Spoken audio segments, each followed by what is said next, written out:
Eu começo perguntando para o Padre Juarez, aquela pergunta que eu fiz um pouco antes. Então, olha... Por que o dia 25? Então, interessante. Ele nasceu no dia 25, foi isso? Olha, Jesus nasceu no dia 25. Não vamos ficar frustrados, decepcionados, nem dizer assim, o Dalcides, o Padre Juarez e o Brito acabaram com o meu Natal, mas Jesus não nasceu no dia 25 de dezembro. Não nasceu no dia 25 de dezembro.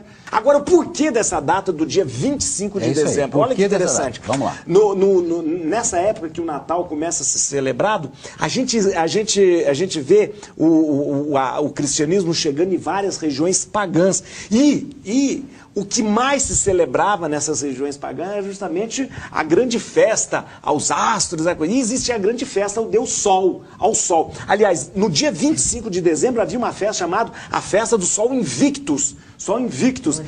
Aí o que a igreja muito sabiamente fez?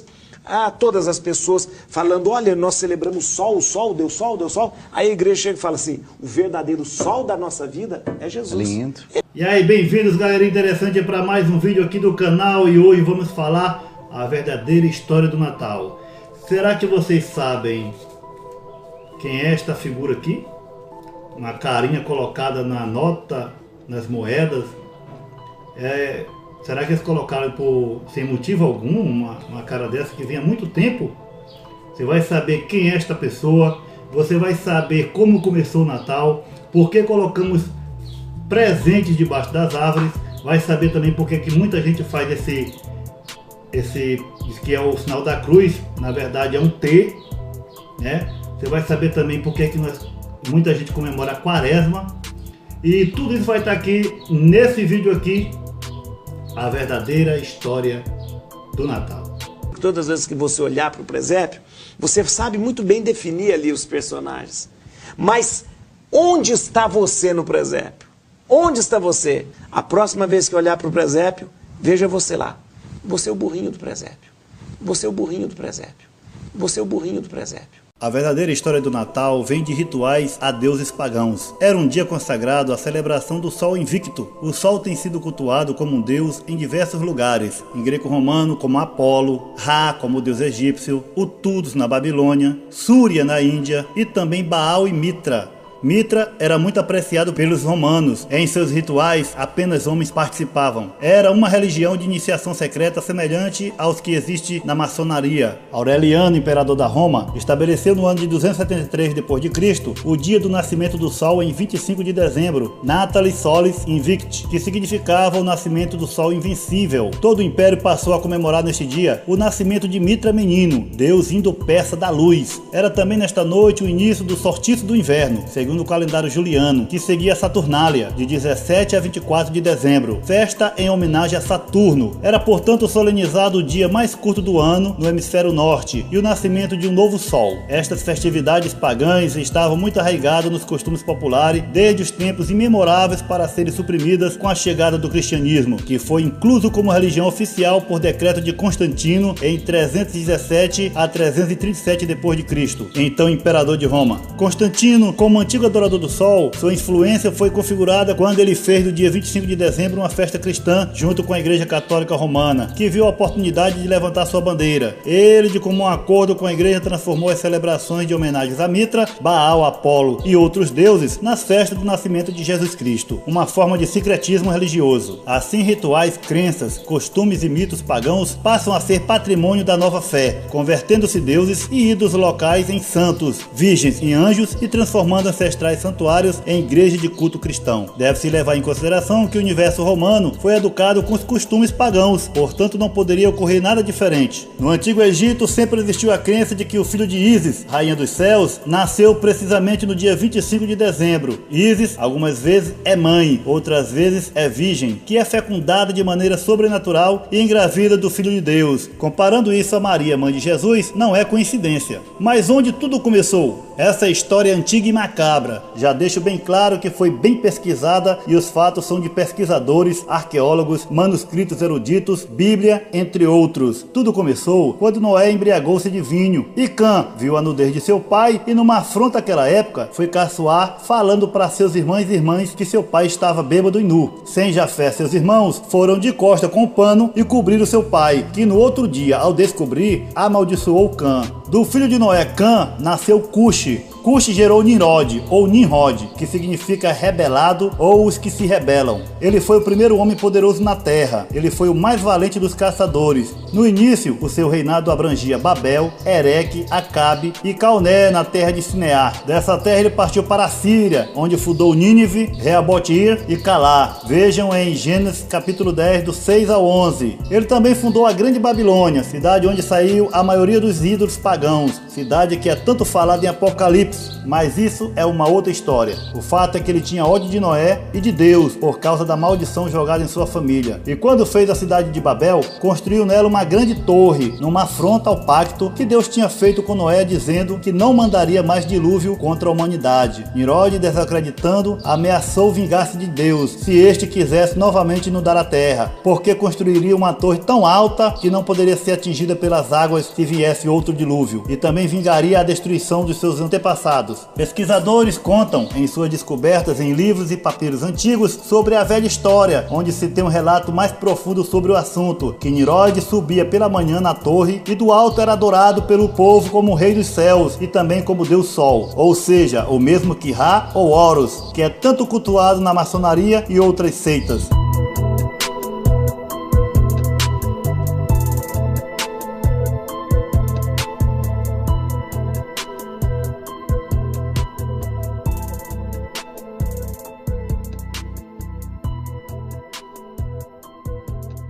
As torres de Babel são vistas em vários lugares pelo mundo, inclusive também em novelas, num claro sinal de reverência e homenagem. Nimrod teve como mulher Semíramis, sua própria mãe. Ela foi uma rainha mitológica que, segundo as lendas gregas e lendas persas, reinou sobre a Pérsia, a Síria, a Armênia, Arábia, Egito e toda a Ásia durante mais de 42 anos. Foi fundadora, junto com seu filho e marido, da Babilônia e de seus jardins suspensos. Ela é a mesma que está nas notas e nas moedas do nosso dinheiro. Ou vocês acham que eles iriam colocar a face de uma mulher desconhecida? Ou sem significado algum? Tudo por eles é bem pensado e programado. Semíramis também é chamada de Ísis, Artemis, Astarte, Cibele e muitos outros nomes. Também é Diana, deusa dos Efésios, a mesma que é a Mulher Maravilha, que se chama Diana. Também ela está na Estátua da Liberdade, em Columbia Pictures da Sony e por aí vai. Eles sempre dão um jeito de adorar esses demônios malditos de alguma forma. O ministro cristão Alexander Hislop, um grande estudioso da história, em seu livro Os Dois Babylons, de 1853, afirma que Semíramis era uma pessoa real da antiga Mesopotâmia. Ela era adorada como Istar e seu filho como Gilgamesh, bem como os vários membros de sua corte e também seu marido Nimrod. Hislop falou sobre lendas de Semíramis sendo levada por pombas. Ele se referiu aos escritos pelos padres anti-Nicéia da Igreja Católica, que atribuíam a ela o status de Rainha do Céu, e seu filho como Divino Tamuz, um deus da vegetação. A figura de Semíramis foi mais tarde evoluída para a Santíssima Virgem Maria, de acordo com o livro de Alexander Hislop. Semira, agora que se casou com Deus Sol, começou a se auto-intitular Deusa Lua. Quando vê que Nimrod não tem limite na sua desobediência, Sem, filho de Noé e tio-avô de Nimrod, mata-o, com esperança de acabar com tudo aquilo. Seu órgão sexual deve ter sido decapitado e queimado, pois não foi encontrado por sua mãe, que conseguiu reaver o resto do corpo de Nimrod. E hoje em dia vemos uma homenagem ao pênis de Nimrod em vários lugares no mundo, só que agora é chamado de obelisco. Aqui na Praça de São Pedro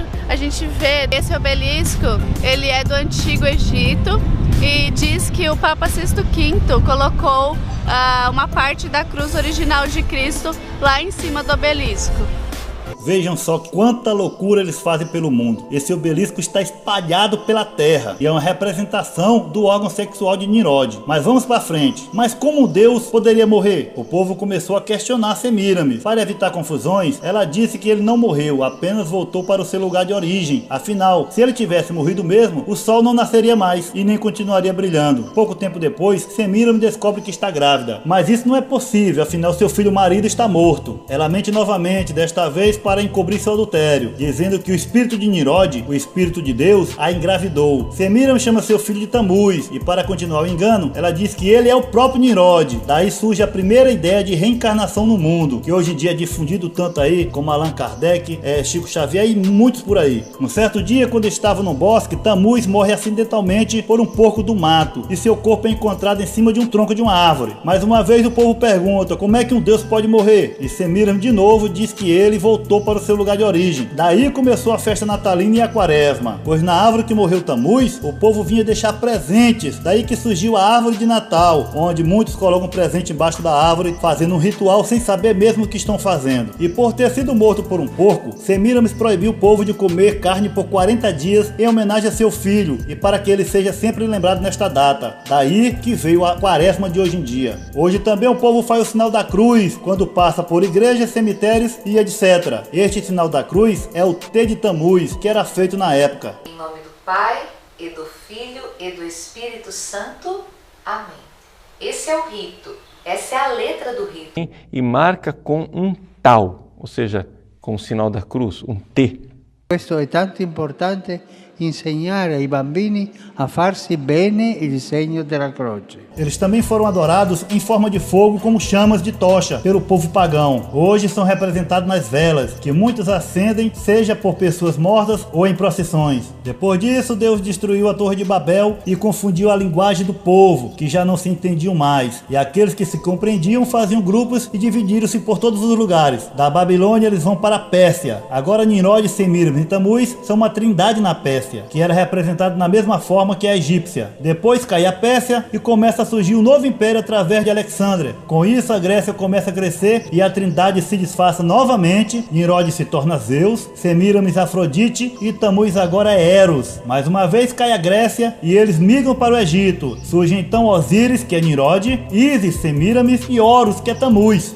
Depois surge o Império Romano e eles mais uma vez se disfarçam de Saturno, que é Nimrod, Vênus, Semiramis e Cupido, Tamuz. Para não alongar muito o vídeo, mais para frente eles tornaram-se a trindade profana: Nimrod pai, Semiramis mãe e Tamuz o filho. Constantino, para obter o apoio dos cristãos, prometeu cristianizar o império se vencesse. Os cristãos o apoiaram e numa batalha no ano de 312 d.C., ele venceu e como imperador e Pontífex Máximo declarou o cristianismo a religião oficial do império. Muitos se tornaram cristãos para agradar o imperador. Para um povo que adorava centenas de deuses, isso não era difícil, e bem cedo começou a se formar um sincretismo do cristianismo com o paganismo. As imagens pagãs foram sendo reintroduzidas com nomes cristãos. Vênus e Cupido passaram a chamar Maria e o menino Jesus. Ela foi honrada como a rainha dos céus e se tornou a mediatrix entre Deus e os homens, exatamente como era na religião babilônica. Semiramis e Tamuz são conhecidos pelo mundo como Astarote Baal na Fenícia, Sta Oinana na Síria, Ísis e Osíris no Egito, Afrodite e Eros na Grécia, Vênus e Cupido em Roma, e agora para nós como Maria e o menino Jesus. Nimrod como o deus Sol, Ra, Horus, e depois de reencarnado no seu filho Tamuz, virou Mitra, que é hoje cultuado no Natal como Jesus. Simplificando, esta é a verdadeira história do Natal, que foi instituído por Aureliano, imperador de Roma, e pela Igreja Católica, juntando com Constantino para o dia 25 de dezembro. Pegaram um deus pagão, rebelde, e que odiava a Deus o Criador, e colocaram o seu dia maldito para ser comemorado como o nascimento de Jesus, o nosso Salvador. O que podemos dizer sobre isso? Que o homem é o verdadeiro causador de toda a maldade na terra, porque é corrupto, infiel, ganancioso, avarento, mentiroso e cruel, que sempre troca o verdadeiro Deus por fábulas e demônios que realizam alguns desejos carnais, mas que levam a alma para o abismo. Mas graças a Jesus Cristo que existem muitos homens e mulheres que são de bem pelo mundo, que servem a Deus e que um dia estarão com Cristo na Nova Jerusalém, morando com Ele e conhecendo a face do nosso verdadeiro Deus.